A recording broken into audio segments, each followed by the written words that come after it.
अच्छा, is that so? Family में मैं बड़ी ना, मेरे फैमिली में कोई नहीं तब 5 नहीं सिला। अच्छा, so that is very nice. आपसे रानू? ना मेरी फैमिली में तो कोई है।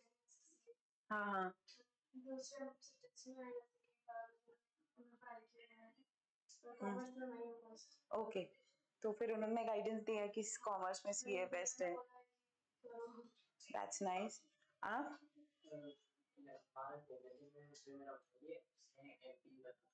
अच्छा, तो उन्होंने गाइडेंस दी होगी कि सीए करो। और गणित आप? हाँ, अकेले हो? वो तो है। सो देखिए, बहुत सबसे बड़ा टफ डिसीजन होता है गोल डिसाइड करना अपने लाइफ का, कि करना क्या है, और उस गोल को पकड़ के फिर आगे मेहनत करनी है, ये तो और बढ़िया बात है। बट वो गोल डिसाइड करना ही अपने आप में बहुत बड़ी स्टेप होती है जो आप ले चुके हो। बट ये समझ लो, ये स्टेप में आगे जो जाना है, जब तक नाम के आगे सीए नहीं लग जाता है तब तक मेहनत बहुत है। मेहनत के साथ में एंजॉयमेंट, मस्ती, सारी चीजें चलती जाएगी, पर मेहनत बहुत है, और वो मेहनत से पीछे नहीं हटना है। हमारी क्लास गणित ये जानता है कि 2-3 लाइन मैनिफेस्टेशन से स्टार्ट करते हैं। मैनिफेस्टेशन का मतलब होता है अपने बारे में अच्छा बोलो, अच्छा सोचो, ताकि अच्छा नॉलेज लो और उसको अचीव कर पाओ। अगर कुछ बनना है ना, तो आगे अपने आप को वो देखो, अपने नाम के आगे लिखना चालू कर दो सीए। तो कहीं ना कहीं से यूनिवर्स सारी चीजें मिला के आपको वो चीज हासिल करवाई देती है। ये मैंने पर्सनली किया है, तो मुझे पता है कि यार नहीं यार, ये असर तो बहुत करता है। तो we normally start with our class, and जी आप भी ऑनलाइन हमारे साथ में ज्वाइन कर सकते हो इस चीज के लिए। वी से 2-3 lines, that is first of all is I am an achiever. क्या बोलोगे?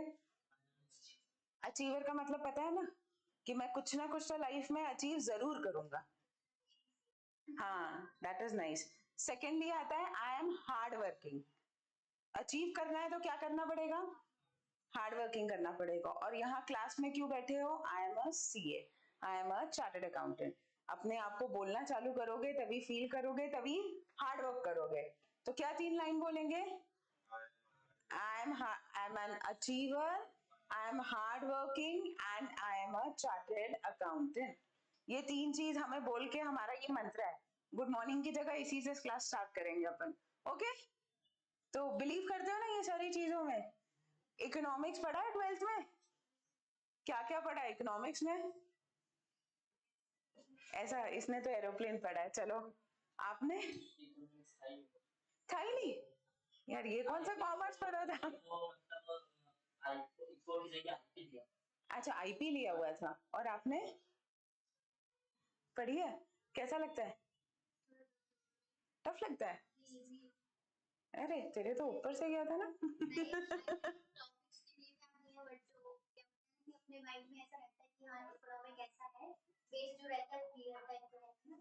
वैसा लाइक मैंने अभी फाउंडेशन का भी थोड़ा बहुत देखा है, जैसे बिजनेस साइकिल, लाइक ये 11th में था सीबीएसई में डिमांड एंड हाँ, देन 12th में थोड़ा एडवांस एग्रीगेट डिमांड्स वगैरह था। चलो बढ़िया है। तो इकोनॉमिक्स ही बहुत ही प्रैक्टिकल सब्जेक्ट है। इकोनॉमिक्स 2 पार्ट में डिवाइडेड होता है, माइक्रो, मैक्रो। माइक्रो इकोनॉमिक्स जो आप छोटे छोटे अपने लाइफ के डिसीजंस लेते हो, अपने आसपास में जो चीजें लेते हो, ये खरीद रहे हो नहीं खरीद रहे हो, ऐसा क्यों हो रहा है, प्राइस क्यों बढ़ रहा है, तो जो आपके आसपास में चीजें चलती है ना, उसी को हम लॉजिकल थिंकिंग के थ्रू समझते हैं और टर्मोलॉजी समझते हैं। वो माइक्रो इकोनॉमिक्स हो जाता है। मैक्रो इकोनॉमिक्स जो देश में चल रहा है, पूरे दुनिया में चल रहा है, देश में चल रहा है, क्यों होता है, कैसे होता है। मतलब जैसे अगर कहीं वॉर छिड़ी है, तो पेट्रोल के जो प्राइसेस है, वहां पे पेट्रोल पंप पे इतनी भीड़ क्यों लग रही है? आप बताओ। सप्लाई कम हो जाएगी पेट्रोल की, तो आगे क्या होगा? प्राइस बढ़ जाएगी। बस यही तो इकोनॉमिक्स है, यही हम पढ़ने वाले हैं। इतना सिंपल है, जो हमारे आसपास में चलता है उसी को हमें टर्मिनोलॉजी में समझना है। सेकेंडली, कहीं पे भी लगे डाउट हो तो 4 बार पूछो, 5 बार पूछो, मेरे को कोई प्रॉब्लम नहीं है। बट सीए फाउंडेशन में ना हमको आंसर्स लिखने नहीं है, तो रट के काम नहीं चलता है। हमें क्या करना है? एमसीक्यू अटेम्प्ट करना है। एमसीक्यू का मतलब होता है जो ज्ञान ले रहे हो उसको प्रैक्टिकली अप्लाई करके समझना है कि ऐसा क्यों। मतलब ये रीजन है, तो आपको रट के नहीं चलेगा, आपको क्या करना पड़ेगा, अंडरस्टैंडिंग रखनी पड़ेगी। छोटे से छोटा टॉपिक, जो मॉड्यूल होती है ना, वो किसी प्रोफेशन की बाइबल होती है। जैसे हमारे लिए गीता होती है, वैसे किसी प्रोफेशन में अचीव करने के लिए बाइबल होती है, मॉड्यूल। जितने भी अचीवर्स है या जितने भी रैंकर्स है, किसी को भी ले लो, वो बोलेंगे कि हमने तो घोट के पी ली थी मॉड्यूल। तो हमने भी जो सारे टॉपिक्स कवर किए हैं ना, वो पूरे मॉड्यूल से छोटे से छोटा पॉइंट पूरा कवर किया है, module, extra reference, past examination questions के बेसिस पे। तो अगर ये लग रहा है ना ये 4 लाइनें छोड़ दो आगे करती, तो वो 4 लाइन भी छोड़नी नहीं है। यहाँ से जाओगे 5 से 10 मिनट लगेगा, जो 1 घंटे का टॉपिक है ना उसको रिवाइज करने का। बट वो रिवाइज करोगे तो इनिशियली तो 2-3 दिन अच्छा लगेगा कि अरे सब समझ आ रहा है, पर नए नए टॉपिक्स आते जाएंगे ना तो हम पुराना भूलते जाते हैं। तो वो रिवीजन क्या है, बहुत जरूरी है करना। तो 5 से 10 मिनट लगेगा, बट वो रिवीजन करना है और फिर आगे बढ़ना है। थर्डली, हमारा एमसीक्यू की आपको बुक दी जाएगी, which will have a complete past 20 attempts questions, साथ में मॉड्यूल के क्वेश्चंस, एक्स्ट्रा प्रैक्टिस क्वेश्चंस। ये सारे वो पूरे क्वेश्चन बैंक के अंदर में कवर्ड होंगे इकोनॉमिक्स के, जिसे हम क्लास में मिलके सॉल्व करेंगे और कुछ होमवर्क के थ्रू करेंगे। बट वो भी पूरा हम सिलेबस क्या करेंगे, कंप्लीट करेंगे। ओके, क्लियर है? तो लेट्स बिगिन विथ आवर सबसे favourite topic of the economics, that is demand. So what is demand? ये फरारी चाहिए, मैं तो हमेशा इससे स्टार्ट करती हूँ, मेरी फेवरेट कार है ये, है ना, वो भी स्पेशली रेड कलर तो मेरा फेवरेट है। तो ये मेरी डिमांड है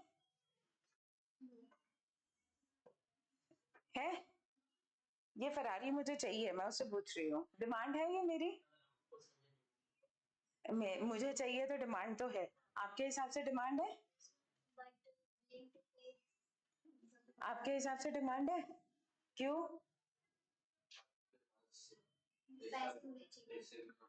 करेक्ट। तो ये अभी क्या हुई, ये जो फरारी है ये मेरी क्या है, ये मेरी डिजायर है। क्या चीज कहेंगे, डिजायर है। डिजायर के बाद में नेक्स्ट क्या आता है, क्या मेरे पास ये फरारी खरीदने के लिए पैसे हैं जेब के अंदर में? अब ये फरारी जो है ये अप्रोक्सली आपको आती है 4 करोड़ के अंदर में, है ना, 4 से 5 करोड़ के बीच में आती है। तो मुझे इसे खरीदने के लिए कितने रुपए चाहिए, 5 करोड़ रुपए, जो मेरे बैंक बैलेंस में होने चाहिए, तभी मैं क्या कर पाऊंगी, खरीद पाऊंगी फरारी को। तो अभी तो ये फरारी मेरी क्या हुई, डिजायर। ये मैं कब खरीद पाऊंगी, जब मेरे पास में 5 करोड़ रुपए होंगे। कितने होंगे, 5 करोड़ रुपए। तो डिजायर, डिमांड बनने के लिए क्या चाहिए, सेकंड चीज, एबिलिटी टू परचेस। एबिलिटी का मतलब होता है परचेसिंग पावर। इकोनॉमिक्स में टर्म यूज किया गया है, इन शॉर्ट पैसा पैसा पैसा। हर चीज तो पैसे से ही आती है। अब ये 5 करोड़ रुपए नहीं हुए तो मैं खरीद पाऊंगी, नहीं खरीद पाऊंगी। तो पहली चीज क्या हुई, डिजायर होना चाहिए। दूसरी चीज क्या हुई, ये 5 करोड़ रुपए क्या है मेरे लिए, एबिलिटी, एबिलिटी टू पे। दूसरी चीज एबिलिटी हुई। अब चलो, मेरे बैंक अकाउंट में 5 करोड़ नहीं 10 करोड़ रुपए रखे हुए, ठीक है, ये 10 करोड़ रुपए मेरे बैंक बैलेंस में है, तो मेरी डिमांड बन जाएगी क्या, बन जाएगी। पर मैं पे नहीं करना चाहती हूँ 5 करोड़ रुपए। मेरे कार खरीदने का बजट तो मैंने अभी 25 लाख रखा है। चलो सीए बन गई हूँ, माना वगैरह सब है, बट मैं एक लिमिट में करूंगी ना, इन्वेस्ट करूंगी, आगे पैसे को मल्टीप्लाई करूंगी, पूरा एक्सपेंडिचर क्यों करूंगी। तो मेरी इच्छा नहीं है कि मैं कार के लिए 5 करोड़ रुपए स्पेंड करूं। तो क्या ये मेरी डिमांड बनेगी, नहीं बनेगी। क्यों, क्योंकि मेरी क्या नहीं है, विलिंगनेस, विलिंगनेस टू पे नहीं है।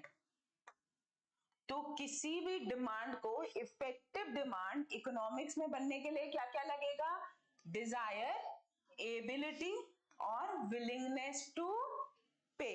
जब ये तीनों चीजें हो तब वो डिमांड क्या कहलाएगी, इफेक्टिव डिमांड कहलाएगी आपके इकोनॉमिक्स में।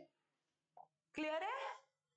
तो अभी अगर हम मॉड्यूल लैंग्वेज पढ़े तो क्या आएगा यहाँ पे, demand is the quantity of goods and services that buyers are willing and able to purchase. दो चीज क्या आएगी, विलिंग मतलब मेरे पास जो पैसा है मैं वो स्पेंड करने को रेडी हूं और मेरे पास में एबिलिटी भी है टू परचेज।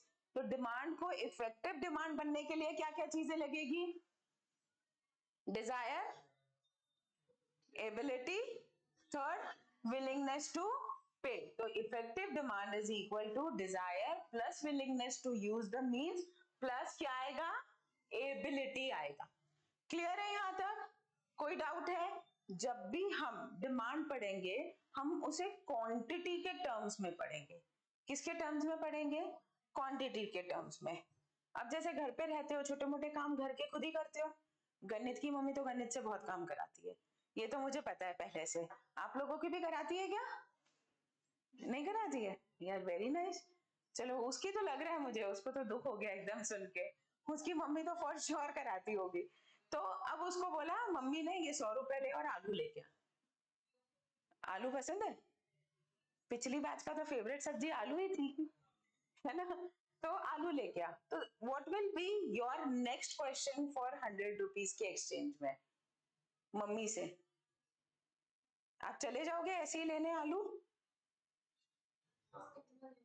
एग्जैक्टली क्या पूछोगे? कितना लेना है, कितना परचेज करना है आलू को। तो वो 100 रुपीज के एक्सचेंज में आपको कितनी क्वांटिटी लानी है।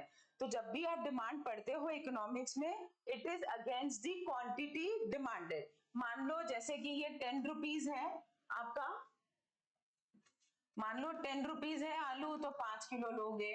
अगर 20 रुपीज है तो 3 किलो लोगे। अगर 30 रुपीज है तो 1 kg लोगे। तो आप किसके रेफरेंस में पढ़ रहे हो? क्वांटिटी डिमांडेड के। तो क्वांटिटी डिमांडेड टर्मिनोलॉजी क्या होती है? It is the quantity of a commodity that is demanded against the price of the commodity. ये प्राइस हुई और ये क्या हुई? हमारी प्राइस के साथ में क्वांटिटी हुई, क्वांटिटी डिमांडेड हुई। क्लियर? नेक्स्ट टर्मिनोलॉजी जो इसके अंदर आती है that is determinants of demand. Very important topic. इसके अंदर में कई सारे सब टॉपिक्स भी है जो एमसीक्यूज में पूछे जाते हैं। Do you understand by MCQ? Multiple choice questions. मतलब आपको क्वेश्चंस ऐसे नहीं पूछेंगे और उसके 4 लाइन आंसर लिखने हैं। आपको क्वेश्चन पूछा जाएगा what is demand for example, और उसमें 4 ऑप्शन दी जाएगी, आपको एक ऑप्शन करेक्ट टिक करनी है। तो आपका पूरा 100 मार्क्स का इकोनॉमिक्स पेपर वो टिक बेसिस पे ही आएगा, जिसमें गलत सिलेक्ट करने पे नेगेटिव मार्किंग भी होती है। इसलिए यहाँ पे अक्कड़ बक्कड़ बम्बई दो नहीं चलता। क्लियर? तो एमसीक्यू बेसिस पे आएगा, जिसके इसके अंदर से आपको समझ लो 1 से 2 मार्क्स के एमसीक्यूज फॉर श्योर आते ही है ये टॉपिक के अंदर में से, है ना? डिटर्मिनेंट्स क्या होते हैं? वो होते हैं जो मिल के बोलते हैं कि डिमांड को क्या क्या चीजें अफेक्ट करती है। सबसे पहले तो कैसे डिमांड डिटरमाइन होती है। मान लो आपका बर्थडे आ रहा है, आपको कोई ड्रेस लेने जाना है, आप चले गए मॉल ड्रेस में। आप क्या क्या चीजें देखोगे कि वो आपके, आप वो ड्रेस को सिलेक्ट करोगे या नहीं? जो कलर मुझे पसंद आता है। कलर, तो यहाँ पे कलर के साथ में आता है taste and preference. Taste and preference के अंदर में वो आ गया। और तेरे बजट में होना चाहिए, तो वो चीज क्या हो गई हमारी? Price of the commodity. Your decision is affected by the price of the commodity. Next, और क्या सोचोगे? तो मल्टीपल यूज, वो भी सोचा जाएगा उसके बारे में। और दूसरी कितने की आ रही है? कंपेयर करोगे, वो क्या हो गया? प्राइस ऑफ रिलेटेड कमोडिटीज आ गया। फिर उसके ऊपर में आता है कि आपकी इनकम लेवल कितनी है, तभी उसी बेसिस पे बजट डिसाइड होगा। उस पे टैक्स कितना लग रहा है, उस पे ऑफर है या नहीं है। सिंपल सा एक एक्सरसाइज है, बर्थडे ड्रेस लेने जाना है, बट उसके अंदर में सारे डिमांड फंक्शन, सारे डिटर्मिनेंट्स हमारे कवर होते हैं। सिंपल सी चीज है, बट ये सारे डिटर्मिनेंट्स हम टर्मिनोलॉजी के साथ में यहाँ पे आगे पढ़ेंगे। सबसे पहला डिटर्मिनेंट आता है that is price of the commodity. सबसे पहला डिटर्मिनेंट क्या आता है? Price of the commodity. Simple है। सबसे चीज इंपॉर्टेंट क्या आती है? जैसे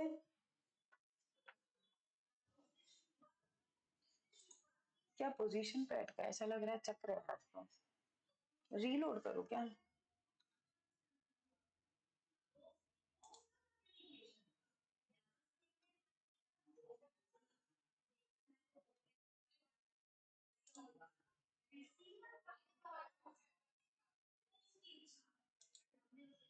क्लास में जा रहा था।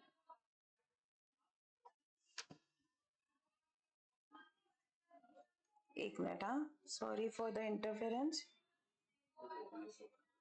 हाँ,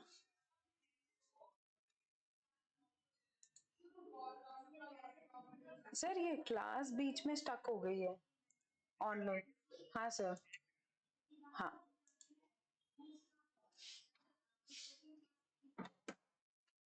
आप लोगों की कितने बजे से स्टार्ट है सुबह से क्लास? हाँ, 9। आज फर्स्ट डे था, कैसा चल रहा है? हाँ सर, मैंने वो रीलोड करा था उसमें।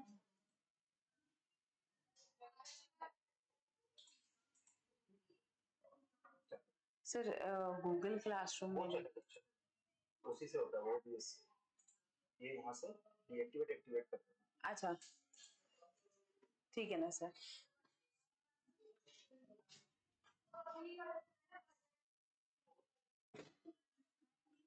तो 9 बजे से हो, आज बढ़िया चल रहा है। That's good. Now, price of the commodity. Price of the commodity का मतलब क्या होता है कि जितनी कमोडिटी की प्राइस है उसके ऊपर में डिपेंड करेगा उसकी डिमांड कितनी है ना। ये लॉजिक हम यहाँ पे पढ़ने वाले हैं। ऑब्वियसली आप सबको भी पता है, अगर किसी कमोडिटी की प्राइस इंक्रीज हो रही है तो हम डिमांड को क्या कर देते हैं, कम कर देते हैं। और अगर किसी कमोडिटी की प्राइस डिक्रीज हो रही है तो डिमांड को क्या कर देते हैं, इंक्रीज कर देते हैं। कमोडिटी मतलब समझ रहे हो आप? नहीं तो आप पूछो मुझसे कि कमोडिटी मतलब, वो तो आपके चेहरे से दिख रहा है कि कमोडिटी मैम नहीं समझ आ रहा है। कमोडिटी का मतलब होता है कोई भी गुड्स एंड सर्विसेज, मतलब कोई भी चीजें जो आप वस्तुएं खरीद रहे हो या कोई भी सर्विस आप प्रोवाइड कर रहे हो, उसके ऊपर वो कहलाती है हमारी क्या, कमोडिटीज। हम इकोनॉमिक्स में उसे क्या टर्म यूज कर रहे हैं, कमोडिटीज का। अकाउंट्स में भी ये टर्म्स यूज किए जाएंगे कमोडिटीज करके, ठीक है। तो अब अगर मान लो हम गणित का हैप्पी बर्थडे मनाते हैं, ठीक है। गणित का हैप्पी बर्थडे मनाया, उसकी मम्मी ने उसको पार्टी के लिए दिए 1000 रुपए। तुम सबको देगा, मेरे को पता है, मेरे को तो नहीं बुलाने वाला है वो पार्टी में, तुम सबको पार्टी करने ले जाएगा गणित। 1000 रुपए दिए गए हैं। अब 1000 रुपए को स्पेंड करने के लिए बोलता है यार धुरंधर 2 मूवी देखनी है, देखिए। हाँ तो चलो धुरंधर 2 मूवी दिखा रहा है ये अपने को। अब 200-200 रुपए की एक टिकट आ रही है, तो यहाँ पे क्या हो गया, कितने लोग बैठे हैं, 4। तुम चारों जा रहे हो मूवी में, 800 रुपए स्पेंड हो गए। 200 इंटू 4 कितने हुए, 800 रुपए उसके खर्चा हो गए। 1000 में से कितने बचे, 200 बचे। पॉपकॉर्न खरीद पाएगा, पॉपकॉर्न खरीद पाएगा क्या? क्यों? क्योंकि बजट में ही नहीं है हमारे। हम क्या एक्सपेंडिचर कर पाएंगे उस चीज पे, नहीं कर पाएंगे, हमारे बजट के अंदर ही नहीं आ रहा है। पॉपकॉर्न 350 रुपए का पीवीआर में मिलता है, एक नॉर्मल साइज वाला पॉपकॉर्न, एग्जाम्पल दे रही हूँ उसमें, तो खरीद पाएगा, नहीं खरीद पाएगा। इसी की जगह पे अगर मान लो मूवी टिकट का प्राइस होता 100 रुपए, 100 रुपीज है, कितनी टिकट लेनी है, 4 लेनी है, 400 रुपीज लगे, 1000 रुपीज दिए थे, कितने रुपए बचे, 600 बचे। पॉपकॉर्न खरीद पाएगा? पॉपकॉर्न के साथ में तो अब कोल्ड ड्रिंक भी आ जाएगी, कॉम्बो ले लेंगे, हो गया। तो डिमांड क्या कर दी तुमने, इंक्रीज कर दी। क्यों? क्योंकि इसका लॉजिक ये होता है, कई बार पेपर में क्वेश्चन पूछा जाता है, why does this happen, price goes down and demand increases, या price goes up and demand decreases, ऐसा क्यों होता है? ये क्वेश्चन में कई बार पूछा जाता है।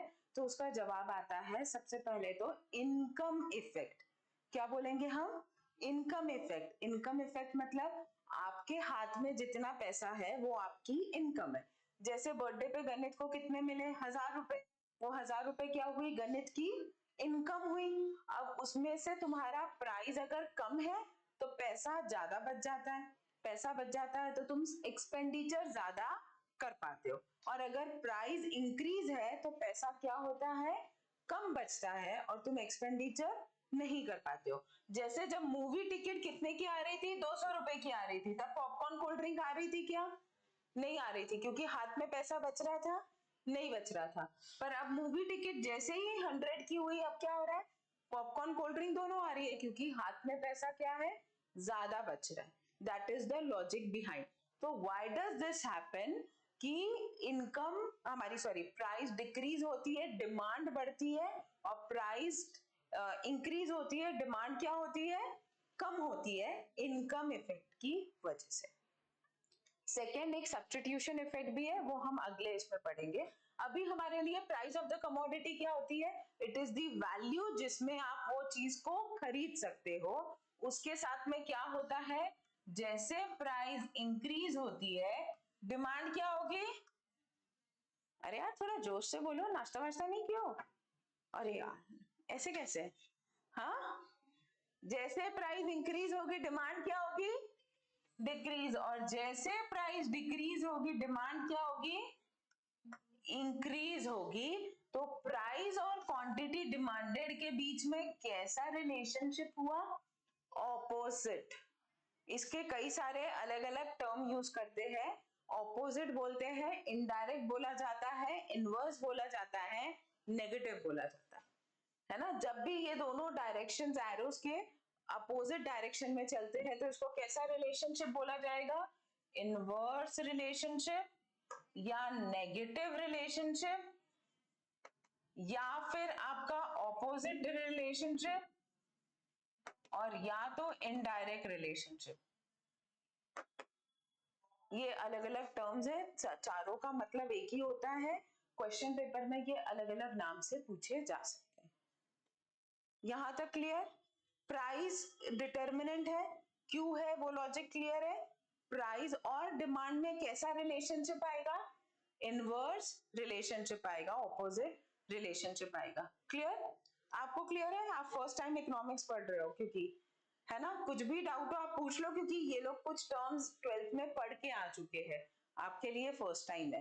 एंड सीए के अंदर ना, जिसको भी 90% बच्चों को आप देख लो, जो भी सीए फाउंडेशन क्लियर हुए हैं, सबसे हाईएस्ट मार्क्स इकोनॉमिक्स के रहे, क्योंकि इकोनॉमिक्स एक ऐसा सब्जेक्ट है, अगर अच्छा कर लो तो आप आराम से 75-80 मार्क्स ला सकते हो इसमें। और ये आपके एग्रीगेट, एग्रीगेट मतलब क्या होता है, टोटल मार्क्स। आपको पता है सीए कैसे पास होते हैं, कितने मार्क्स होते हैं टोटल, 4 पेपर होते हैं, है ना, उसका कितने मार्क्स होते हैं, 400 होते हैं, है ना। इसमें से कितने लाने रहते हैं, 200, और हर पेपर में कितने मार्क्स पासिंग होते हैं, 40 ईच पेपर में आना चाहिए। तो 4 इंटू 40 करोगे तो कितने होते हैं, 160। पर अगर 200 आया तो पास हो गए क्या, 160 आया तो नहीं, कितना चाहिए। ये बोनस मार्किंग सबसे ज्यादा जो इजीली अचीव हो सकता है, वो इकोनॉमिक्स पेपर के थ्रू है। सबसे one of the easiest to attempt है, क्योंकि एमसीक्यू बेसिस है, उसको मार्क्स कट करने का टाइम ही नहीं मिलता है ना। अगर प्रैक्टिकल अच्छा है, प्रैक्टिकल है, नहीं तो economics is easiest to score. And इसमें 100 में से 100 में से 98, 99, 97 बच्चे स्कोर करते हैं। अगर आप सर्च करोगे ऑनलाइन तो हम भी कोशिश करेंगे कि हम पूरा 75-80 मार्क्स से अबव स्कोर करें। जो यहाँ से भी बच्चे 60 प्लस ही निकले हैं जो पिछले अटेम्प्ट में निकले, तो ये 40 मार्क्स टारगेट नहीं है हमारे के पेपर का। ठीक है, क्लियर? प्राइस और कमोडिटी के बीच का रिलेशन क्लियर है। नेक्स्ट आता है price of the related commodity. Price of the क्या आएगा, रिलेटेड कमोडिटी। रिलेटेड मतलब क्या, दोनों का आपस में किसी तरीके का रिश्ता है। इसका ये मतलब नहीं है भाई बहन है या कुछ है, वैसा रिश्ता है। यहाँ पे कमोडिटी आते हैं। रिलेशन कमोडिटी में इकोनॉमिक्स में दो तरीके के होते हैं, एक कहलाता है कॉम्प्लीमेंट्री गुड्स, एक कहलाता है सब्स्टिट्यूट गुड्स। दो टर्म्स क्लियर है। रिलेटेड गुड्स कितने टाइप के होंगे, दो टाइप के, पहला, दूसरा। अब what is complementary goods, complementary goods वो गुड्स होते हैं जो दोनों एक साथ में यूज होते हैं। फॉर एग्जाम्पल, ये इसकी एक मिनट ले रही हूँ, पेन है, पेन के अंदर का कैप है, क्या हुआ, ये कॉम्प्लीमेंट्री गुड्स। ये रिफिल है, अंदर की रिफिल और पेन क्या हुई, कॉम्प्लीमेंट्री गुड्स क्या सिर्फ ये इससे लिखेगी? ऊपर का केसिंग भी चाहिए? अगर रिफिल निकाल दो तो सिर्फ ये यूज होगा क्या? नहीं होगा। तो कॉम्प्लीमेंट्री वो गुड्स होते हैं जो एक दूसरे के बिना अधूरे भी है, मतलब दे आर नॉट यूज्ड बिना उसके भी, ऐसा भी होता है। फॉर एग्जाम्पल आगे ले तो कार एंड पेट्रोल, कार किससे किससे रन करेगी? कार या पेट्रोल से या डीजल से या ईवी से, तो ये क्या कहलाते हैं? Complementary goods. Bread and jam, हर इकोनॉमिक्स पेपर में इसका एग्जांपल मिल जाएगा। ब्रेड एंड जैम क्या हुए? Complementary goods. Bread and butter क्या हुआ? और एग्जांपल दोगे कॉम्प्लीमेंट्री गुड्स के प्रैक्टिकल इससे, ताकि समझ आए कि कंसेप्ट क्लियर है? और एग्जांपल दो कॉम्प्लीमेंट्री गुड्स के आपके लाइफ में। पॉपकॉर्न और पेप्सी नहीं भाई, ये कॉम्प्लीमेंट्री नहीं है। It is not necessary popcorn के साथ पेप्सी पी जाए, हमारे बजट में नहीं आती है। और क्या है? Very good, mobile and charger, very nice example. Complementary goods है, बिना चार्जर के मोबाइल चलेगा? नहीं चलेगा। और कॉपी एंड पेन, हाँ हवा में तो नहीं लिखोगे। वेरी गुड, मैंने भी यही सोचा था अगला, यार ये तो मेरी मन की बात पढ़ ली है। तो ब्रश एंड टूथपेस्ट क्या होगा? कॉम्प्लीमेंट्री गुड्स होंगे। मतलब कंसेप्ट क्लियर है? कॉम्प्लीमेंट्री गुड्स क्या होते हैं? जो एक साथ में यूज होते हैं, उन्हें क्या बोला जाता है? Complementary goods. कॉम्प्लीमेंट्री मतलब यहाँ पे तारीफ नहीं है जो लड़कियों को की जाती है लड़के द्वारा। कॉम्प्लीमेंट्री गुड्स का मतलब होता है जो एक साथ में गुड्स यूज होते हैं। क्लियर ना? कॉम्प्लीमेंट्री गुड्स का प्राइस और उसकी डिमांड से क्या लेना देना? अभी मैं कॉम्प्लीमेंट्री गुड्स लेती हूँ, बेस्ट एग्जांपल अभी लाइक जो चल रहा है कार एंड पेट्रोल। मेरी तो कार पेट्रोल से ही चलती है, ईवी से तो फट जाती है भाई इलेक्ट्रिसिटी और इससे।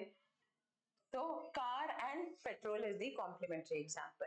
अब पेट्रोल की प्राइस इंक्रीज हो रही है, सप्लाई भी कम हो रही है, तो पेट्रोल था 90 रुपीज लीटर, अब हो गया है पेट्रोल 110 रुपीज लीटर। एग्जाम्पल दे रही हूँ, एग्जैक्ट फिगर नहीं। 110 रुपीज पर लीटर पेट्रोल हो गया। तो अब मुझे नई कार खरीदनी है, मुझे सोचना है कि मैं कौन सी लूं या नहीं लूं। तो क्या मैं पेट्रोल कार के बारे में सोचूंगी या उसे अवॉइड करूंगी? सोचूंगी या नहीं? सोचना पड़ेगा। तो क्या मैं अदर ऑप्शंस के ऊपर भी जाऊंगी? जाना पड़ेगा। जिस हिसाब से तो अभी ट्रम्प जी के वजह से वॉर चल रही है, पता चल रहा है पेट्रोल कार खरीदनी, पेट्रोल ही नहीं है भरने को। अब अगर मान लो 110 से 150 रुपीज लीटर पहुंच गया पेट्रोल, अब मैं क्या करूंगी? क्यों यार, पेट्रोल को अवॉइड करूंगी, कार को क्यों करूंगी? पेट्रोल से ही तो कार चलती है। तो अब हमारा यहाँ पे क्या लॉजिक निकला? इसका मतलब है कि प्राइस इंक्रीज हुई किसकी? पेट्रोल की। उसके वजह से क्या हो गया? डिमांड डिक्रीज हो गई किसकी? कार की। कार और पेट्रोल क्या था? Complementary goods. तो कॉम्प्लीमेंट्री गुड्स के प्राइस और डिमांड में कैसा रिलेशनशिप है? इनवर्स रिलेशनशिप है या नेगेटिव रिलेशनशिप है। एक की प्राइस इंक्रीज होगी तो उसके वजह से दूसरे की डिमांड क्या होगी? डिक्रीज होगी। हाँ लाइक पेट्रोल वाली जो कार्स। हाँ, अभी हम पेट्रोल वाली कार्स की बात कर रहे हैं, पहले क्लियर किया था, पेट्रोल कार्स की बात कर रहे हैं हम। तो इसके अंदर में एक चीज याद रखना, हम दो अलग कमोडिटी को कंपेयर करते हैं।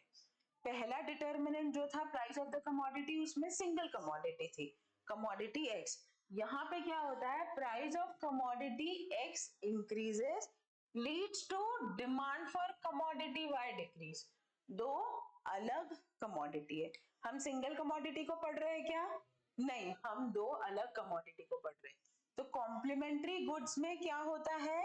Price of one goods increases, demand for other good decreases, and इसका वाइस वर्सा। अगर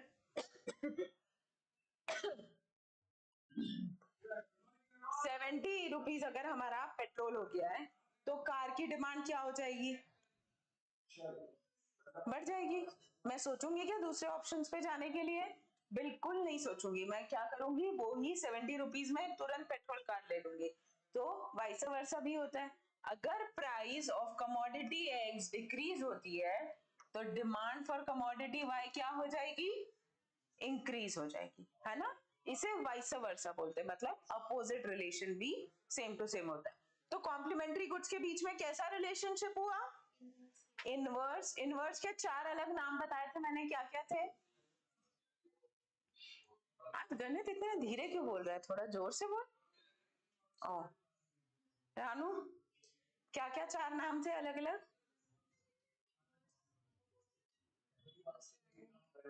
इनडायरेक्ट, इनडायरेक्ट, है ना। ये 4 टर्मिनोलॉजीज है नेगेटिव रिलेशनशिप के लिए। इसमें कॉम्प्लीमेंट्री गुड्स क्लियर है हमारा। इसके नेक्स्ट आता है, कॉम्प्लीमेंट्री गुड्स के बाद में आता है सब्स्टिट्यूट गुड्स। बहुत ही इंटरेस्टिंग है ये सब्स्टिट्यूट टॉपिक। सब्स्टिट्यूट गुड्स को कॉम्पीटिंग गुड्स भी बोला जाता है। कॉम्पीटिंग क्यों बोला जाता है, क्योंकि वो एक दूसरे के साथ में क्या कर रहे हैं, कंपीट कर रहे हैं। या तो तुम ए यूज करोगे या तो तुम बी यूज करोगे, दोनों एक साथ यूज करोगे क्या, बिल्कुल नहीं।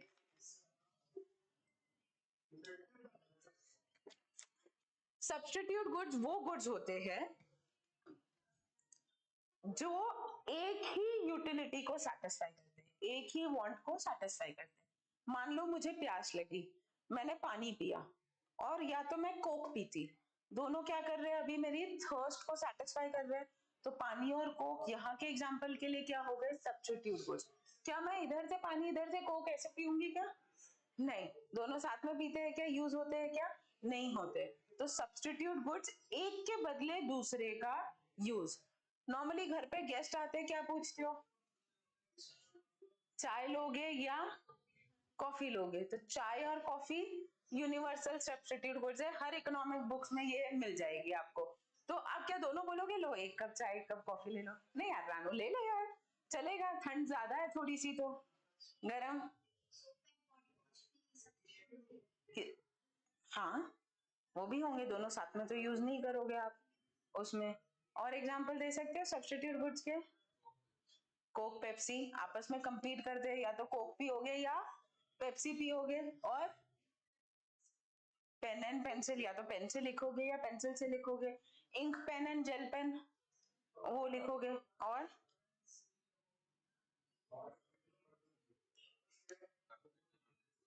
कंप्यूटर और लैपटॉप, या तो कंप्यूटर यूज करोगे या लैपटॉप यूज करोगे। मोबाइल के जितने भी ब्रांड्स हैं, मतलब या तो सैमसंग यूज करोगे या आईफोन यूज करोगे या वन प्लस यूज करोगे। ऐसा तो नहीं है ना चारों फोन एक साथ रखे हैं, अनलेस एंड अनटिल कोई डॉन हो जो ऐसे टेबल पे दिखाते कई सारे फोन रखे हुए। उसके अलावा तो ये क्या कहलाते हैं, सब्स्टिट्यूट गुड्स। सब्स्टिट्यूट गुड्स का क्या मतलब होता है, एक के बदले दूसरे का यूज। अब अपन यूनिवर्सल एग्जांपल से लेते हैं यहाँ पे, टी एंड कॉफी। अपन सब इसके घर चलते हैं, विदिशा जा रहे हैं, अपन सब बैठे हैं, ये क्या पूछेगी आके, मैम क्या लोगे, टी या कॉफी, है ना। तो जब ये अपने से पूछ रही थी तब टी की प्राइस थी 400 रुपीज केजी, और कॉफी की प्राइस है 1000 रुपीज केजी, ठीक है। अब जब अपन पहुंचे, इसके घर पहुंचने तक में टी की प्राइस हो गई 1500 रुपीज केजी। एकदम से टी का पूरा प्लांटेशन वगैरह में आग लग गई, टी का सप्लाई नहीं है, अज्यूम कर लो। तो क्या ये अपने से चाय पूछेगी, क्या बोलेगी, मैम पानी लोगे या कॉफी लोगे, टी पूछेगी क्या, अब तो टी भूल जाओ। तो हमने क्या किया, टी की कमोडिटी की प्राइस क्या हुई, इंक्रीज हुई। तो टी की डिमांड को छोड़ के किस पे चले गए, कॉफी की डिमांड इंक्रीज कर दी। और अगर मान लो इसी की जगह पे कॉफी की प्राइस इतनी ही है और टी की प्राइस हो गई है 100 रुपए किलो, है ना, अभी क्या हो गया है, प्राइस डिक्रीज हो गई है। तो जो कॉफी वाले वो भी क्या करेंगे, चाय पे आ जाएंगे। तो प्राइस अगर डिक्रीज होती है तो कॉफी की डिमांड क्या हो जाएगी, डिक्रीज हो जाएगी। इसे बोला जाता है सब्स्टिट्यूशन इफेक्ट। क्या बोला जाता है? Substitution effect. दूसरे कमोडिटी की प्राइस बदल रही है क्या? नहीं बदल रही है। दोनों केसेस में कॉफी की प्राइस क्या है?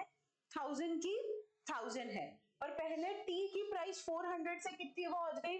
1500। तो price of one commodity increases, demand for other commodity will increase. Decrease नहीं हो रही है, क्या हो रही है? इंक्रीज हो रही है। तो ये कैसा रिलेशन कहलाता है? पॉजिटिव। कैसा कहलाता है? पॉजिटिव। लॉजिक समझा ना कि क्या है आपका? क्योंकि दूसरी चीज कंपैरेटिवली सस्ती हो रही है, हम उसकी यूटिलिटी क्या कर देते हैं? ज्यादा बढ़ा देते हैं। पॉजिटिव को डायरेक्ट रिलेशनशिप भी बोला जाता है। यहाँ पे दो नाम आएंगे, पॉजिटिव रिलेशनशिप या डायरेक्ट रिलेशनशिप। तो सब्स्टिट्यूट गुड्स के केस में क्या होता है? Price of one commodity X increases, demand for commodity Y increases. And अगर price of commodity X decreases, demand for commodity Y decreases. आप अपने नोटबुक में ना ये चीज बस लिख सकते हो एरो के साथ में, रिवाइज करने को ज्यादा इजी होगा। ये किस केस में होता है? सब्स्टिट्यूट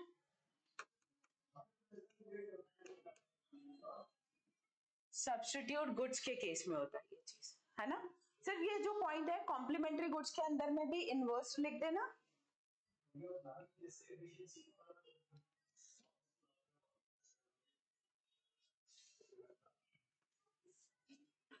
ये एरो जो है वो शॉर्टकट है इंक्रीज और डिक्रीज को याद रखने के लिए, रिलेशनशिप को याद रखने के लिए।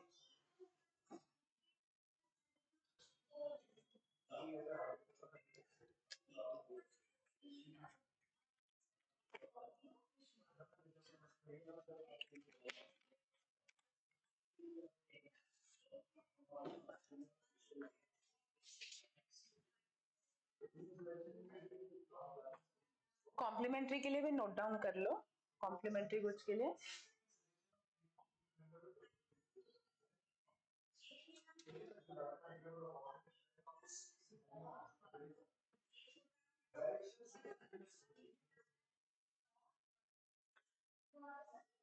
सो हमारे दो डिटर्मिनेंट्स हमने करे, price of the commodity, price of the related commodity. Price of the related commodity के अंदर में कॉम्प्लीमेंट्री गुड्स और सब्स्टिट्यूट गुड्स, ये करा। यहां तक कोई भी डाउट है? We did demand, quantity demanded, ये सारी टर्मोलॉजी श्योर? एक टर्म यूज करते हैं जो आपके मॉड्यूल में भी है और इस पे एक दो बार एमसीक्यूज पूछे गए हैं, that is ceteris paribus. Ceteris paribus. Ceteris paribus का मतलब होता है अदर थिंग्स बीइंग इक्वल। एक लैटिन फ्रेज है जो इकोनॉमिक्स में कई बार यूज किया जाएगा। इसका मतलब होता है other things being equal. Ceteris paribus मतलब जब भी आप स्टडी करते हो कोई एक डिटर्मिनेंट को, हमने 8-10 डिटर्मिनेंट्स देखे जिसे हम आगे पढ़ने वाले हैं। तो when you are talking the price of the commodity increases, demand for the commodity decreases, इसमें हम आगे टर्म यूज करते हैं other things being equal। मतलब बाकी सारे जो डिटर्मिनेंट्स है वो क्या है? वो सेम है। कुछ और चेंज हो रहा है क्या? नहीं चेंज हो रहा है, सिर्फ प्राइस चेंज हो रहा है। तो अभी हमने जैसे प्राइस ऑफ सब्स्टिट्यूट गुड्स के बारे में पढ़ा, तो यहाँ पे सिर्फ क्या चेंज हो रहा है? Price of substitute goods. Price of the commodity, taxes, सारे एनवायरमेंट, इकोनॉमिक क्राइटेरिया, ये सब क्या है? सेम के सेम है, वो चेंज नहीं हो रहे हैं। उसको डिटरमाइन करने को वर्ड यूज किया गया है सेट्रिस पैरिबस। लैटिन टर्म है, इसका मतलब होता है अदर थिंग्स बीइंग इक्वल। भी ग्राफ पे नहीं आते हैं। नेक्स्ट हमारा डिटर्मिनेंट आता है that is disposable income. Disposable income, income किसकी? कंज्यूमर की, जो खरीदने वाला है, मतलब आप लोगों की इनकम। इसके ऊपर डिमांड ऑब्वियसली डिटरमाइन करेगा, क्योंकि इनकम क्या होती है? परचेसिंग पावर होती है। हमने पढ़ा था एबिलिटी हो तो ही वो क्या बनता है, डिमांड बनता है। अगर एबिलिटी नहीं हो तो डिमांड बनती है क्या, नहीं बनती है। डिस्पोजेबल वर्ड इसलिए यूज किया गया है, वो इनकम जो आप क्या कर सकते हो, आप खर्चा कर सकते हो, आप क्या कर सकते हो, उसके ऊपर स्पेंड कर सकते हो, उसे डिस्पोजेबल इनकम बोला जाता है। अब मैम स्पेंड कर सकते हो ऐसा क्यों है, चलो मान लेते हैं यहाँ पे रानू सीए बन चुकी है, इसकी जो सैलरी है वो 70,000 रुपीज अ मंथ है। चलेगा ना Ranu, 70,000 a month, 70,000 rupees a month है। अब सीए बन गए हैं, जोश जोश में रहता है, सपने तो कई सारे रहते हैं, घर ले लिया है, कार ले ली है, इन सब की क्या आएगी, ईएमआई आएगी। तो एक मान लो घर की ईएमआई चले गई 10,000 रुपए की, कितने बचे, 60,000। उसके बाद ईएमआई चले गई कार की 5,000 रुपीज, कितने बचे। इसके बाद में मान लो टैक्स इसने पे किया है, टैक्स चले गया 3,000 रुपीज, कितने बचे।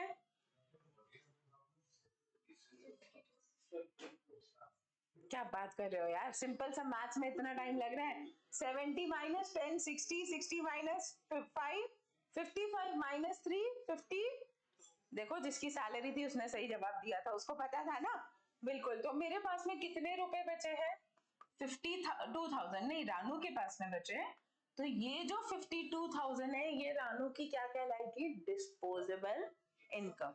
अब समझा डिस्पोजेबल वर्ड क्यों है, सैलरी तो 70,000 अ मंथ है, बट जो उसके प्रायोरिटी पेमेंट्स है, टैक्सेस है, वो डिडक्ट करके जो हाथ में पैसा बच रहा है जिसे ये एक्सपेंडिचर कर सकती है, वो कहलाता है डिस्पोजेबल इनकम। इकोनॉमिक्स में इनकम को Y से रिप्रेजेंट किया जाता है, जैसे हमने P से प्राइस को रिप्रेजेंट किया था, D से डिमांड को रिप्रेजेंट किया था, इनकम को Y से रिप्रेजेंट किया जाता है। अब अगर इनकम बढ़ती है तो क्या होगा, डिमांड बढ़ेगी ना। अभी इनकम इसकी मान लो ये सीए फाउंडेशन और इंटर क्लियर करके आर्टिकलशिप कर रही है, आर्टिकलशिप में 5,000 रुपए महीना मिल रहा है। अभी कितना मिल रहा है सीए बनने के बाद, 70,000 रुपीज अ मंथ। तो क्या हो जाएगी, डिमांड बढ़ जाएगी, ऑब्वियस सी बात है, जैसे जैसे आप इनकम बढ़ाओगे वैसे वैसे डिमांड इंक्रीज होगी। और अगर मान लो इनकम डिक्रीज हो रही है तो डिमांड क्या हो जाएगी, डिक्रीज हो जाएगी। घर को एडजस्ट करके चलाते हैं ना, हमारे पेरेंट्स भी वैसे ही करते हैं। तो your income increases, demand increases and your income decreases, demand क्या हो जाएगी हमारी, डिक्रीज हो जाएगी, है ना। तो ये कैसा रिलेशनशिप है इनकम और डिमांड का, डायरेक्ट रिलेशनशिप है, पॉजिटिव रिलेशनशिप है। जो इंक्रीज हो रहा है डिमांड भी इंक्रीज हो रही है, अगर इनकम डिक्रीज हो रही है तो डिमांड भी डिक्रीज हो रही है, क्योंकि इनकम क्या होती है हमारी, परचेसिंग पावर होती है, जिसकी वजह से हम एक्सपेंडिचर करते हैं। अब इसके अंदर भी एक छोटा सा ट्विस्ट डाला हुआ है। सबसे पहले तो इनकम के बेसिस पे कैटेगरी ऑफ गुड्स बना दिए हैं। अगर आपकी इनकम इंक्रीज हो रही है और उन गुड्स की आप डिमांड को इंक्रीज कर रहे हो, वो क्या कहलाते हैं, नॉर्मल गुड्स। जैसे फर्नीचर, इलेक्ट्रॉनिक्स, लग्जरी आइटम्स, ये सारी चीजें क्या कहलाती है, नॉर्मल गुड्स।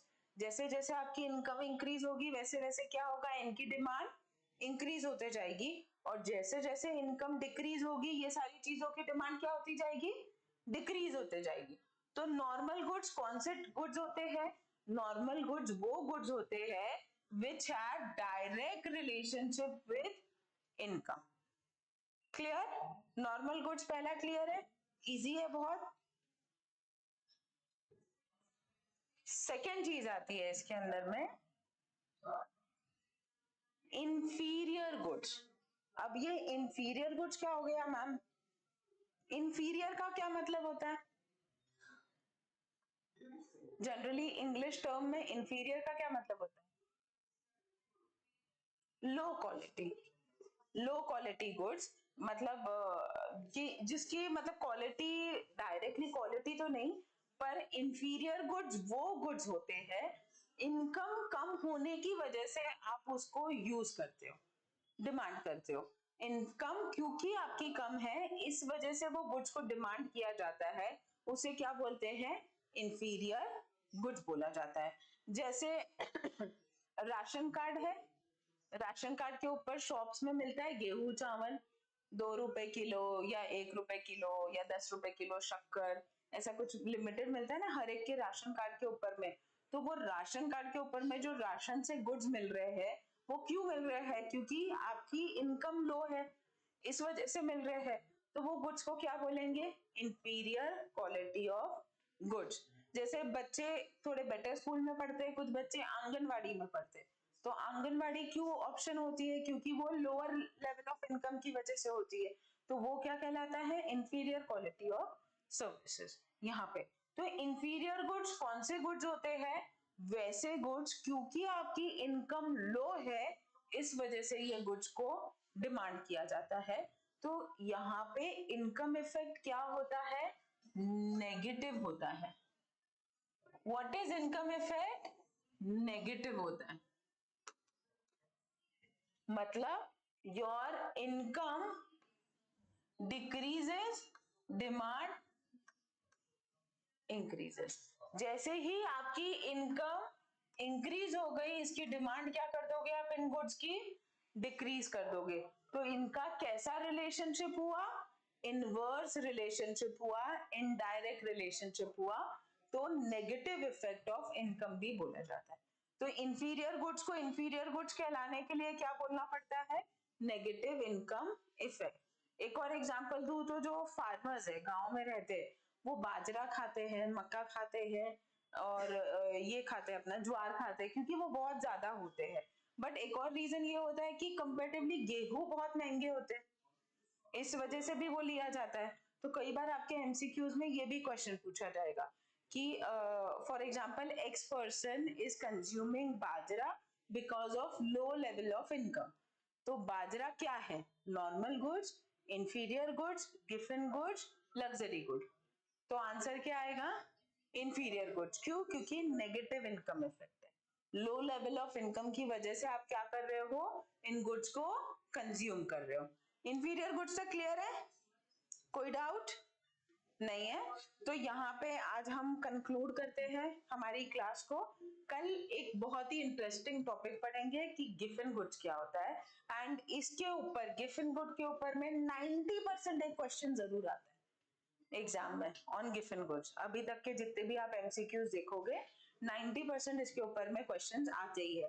तो आज हमने क्या क्या करा, डिमांड, डिमांड क्या होती है, 3 चीज होती है डिमांड मिलाती है, डिजायर, एबिलिटी, विलिंगनेस। 3 चीज क्लियर है। फिर हमने क्वांटिटी डिमांडेड पढ़ी, क्वांटिटी डिमांडेड प्राइस के अगेंस्ट में डिफरेंट डिफरेंट क्वांटिटी डिमांड की जाती है। फिर we did price of the determinants of demand, इसे फंक्शंस ऑफ डिमांड भी बोला जाता है। उसमें पहला था प्राइस ऑफ द कमोडिटी, कैसा रिलेशनशिप है प्राइस ऑफ द कमोडिटी और डिमांड के बीच, वेरी गुड, नेगेटिव या इनवर्स, एक की प्राइस इंक्रीज होगी दूसरे की डिमांड कम होगी, और एक की प्राइस डिक्रीज होगी दूसरे की डिमांड बढ़ेगी। सेकंड क्या पढ़ा था, price of the related goods. Related goods में पहला टाइप ऑफ रिलेटेड गुड क्या था, complementary goods, complementary and substitute goods.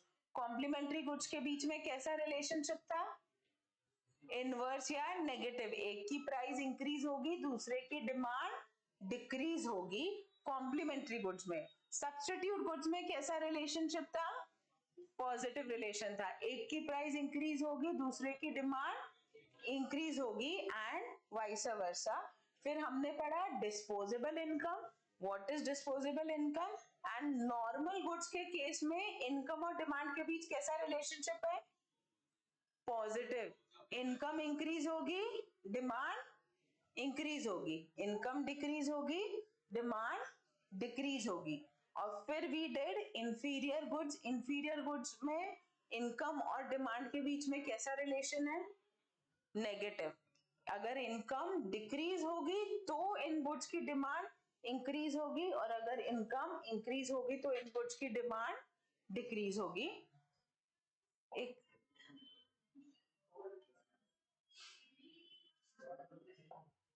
Summary करने के लिए सबसे पहला डिटर्मिनेंट था प्राइस ऑफ कमोडिटी, इसके अंदर में क्या पढ़ा था, price increase demand decrease, price decrease demand increase. फिर हमने क्या पढ़ा, प्राइस ऑफ रिलेटेड कमोडिटी। पहला इसके अंदर में क्या था, कॉम्प्लीमेंट्री। कैसा रिलेशनशिप था, negative, price increase demand decrease, price decrease demand increase. Remember यहां पे हम क्या पढ़ रहे हैं, टू कमोडिटीज को कंपेयर करके, यहां पे सिंगल कमोडिटी थी। नेक्स्ट क्या था, सब्स्टिट्यूट। सब्स्टिट्यूट गुड्स में क्या चीज थी, price increase demand increase, price decrease demand decrease, positive relationship था। उसके बाद हमने क्या पढ़ा, डिस्पोजेबल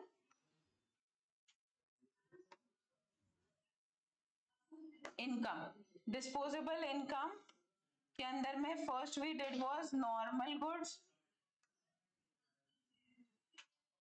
इसके अंदर में क्या था, income increase demand increase, income decrease demand decrease. And second था इंफीरियर गुड्स। इंफीरियर गुड्स के अंदर में क्या था, इनकम डिक्रीज डिमांड इंक्रीज, और इनकम इंक्रीज डिमांड डिक्रीज। एक ये ऐसा शॉर्ट लिख लो समरी, ताकि कंफ्यूजन नहीं रहे, और थोड़ा सा रिवाइज करके आओ। कुछ भी डाउट हो तो आप मुझसे कल यहां तक के लिए पूछ सकते हो। हम थोड़े टॉपिक्स के साथ में कल कुछ एमसीक्यू क्वेश्चंस भी लेंगे पास्ट ईयर एग्जामिनेशन के।